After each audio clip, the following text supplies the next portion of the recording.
Hi, I'm Danny. I'm Victor. Hello, my name is Mark. We're from the design team at Media Molecule, and we're going to give you a few tips on how to make your own survival challenges. Survival challenges are mini-games where you must die. The whole point being to survive for as long as you possibly can. Examples of survival challenges from the story mode in LittleBigPlanet include tie skipping,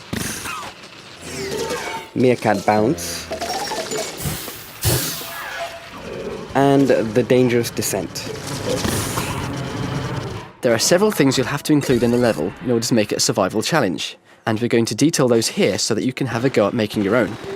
After that, we'll check out some survival challenges that have already been created by your fellow creators in the LittleBigPlanet community. Okay, so the basic ingredients of a survival challenge are 1 entrance, the death-defying challenge itself, which usually increases in difficulty as the game progresses, and a scoreboard. These 3 basic ingredients are linked together by moving the entrance to the end of the level as soon as the challenge has started.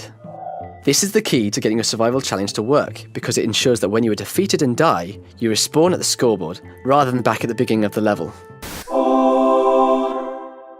There are loads of ways to move your entrance to the end of the level, and we're going to show you several methods right now.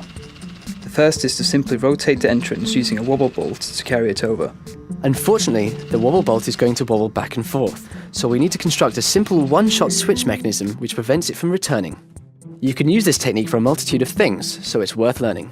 It uses a pair of magnetic key switches, with the key attached to a piece of dissolved material and the switch set to control direction, then inverted so it detects when the key is dissolved. We connect the switch up to the wobble bolt. Then we connect a button up to the dissolved material. Now, if we go into play mode and test this out, we'll see that the button dissolves the key, the switch detects this and changes the direction of the wobble bolt. That very same button could also be used to start the challenge off.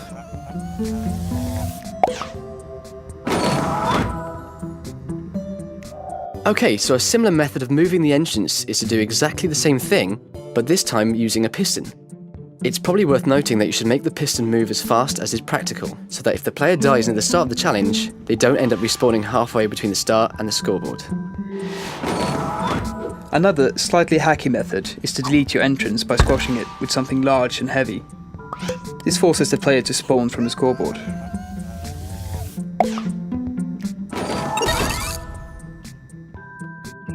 The last method we're going to show you is to rely upon gravity to slide or roll your entrance down a steep slope. Just attach the entrance to a circular piece of glass and prevent it from moving by blocking its path with a piece of dissolved material. Then just hook the button up to the dissolved material and you're all done. To make your survival challenge more interesting, you can increase the difficulty over time. Perhaps the simplest way to do this is to stick with the same game mechanic, but increase the speed as the challenge continues, to make it increasingly difficult to stay alive. One way to achieve this is by building a little moving car on a track, wired up with magnetic key switches, set to control the speed scale of, say, a piston. As the car gets closer to the switch, the speed of the piston's movement increases and it gets harder to stay alive. But you'll need to prevent the car from moving until the challenge has begun. So add one of those little one-shot switch devices to set the car in motion when the player initiates the challenge. Another good use of the car on the track is to use it as an event sequencer. By placing additional magnetic key switches at various different points along the track, you can trigger new challenges as the game progresses. In the Discombobulator, I used this technique to set off a cannon, just to make it that little bit harder. In Cowabunga, Kenny used the same technique to make the interactive music increase in intensity as the game progresses.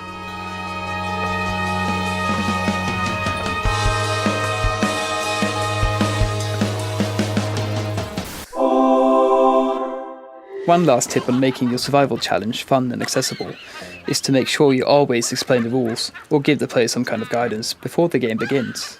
And on that point, let's look at some of the community's survival challenges.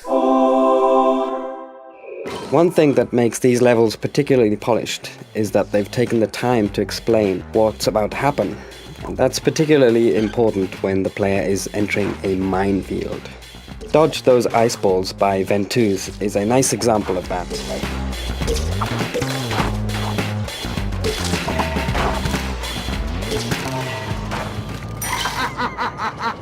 Steel Wheel by Gamer Don demonstrates ramping up in difficulty nicely, initially by removing sections to make the jumps harder, and later by emitting deadly projectiles.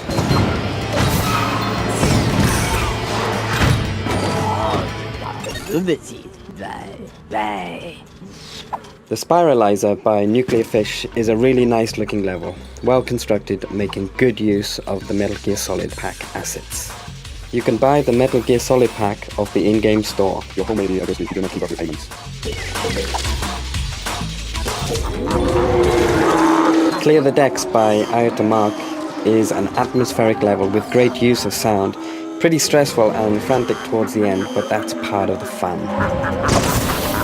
All of the community levels featured here can be found in the news section of your Infomoon, so check them out. That's all from us. We hope these tutorials and levels have inspired you, and we look forward to seeing the fruits of your labours over the coming weeks.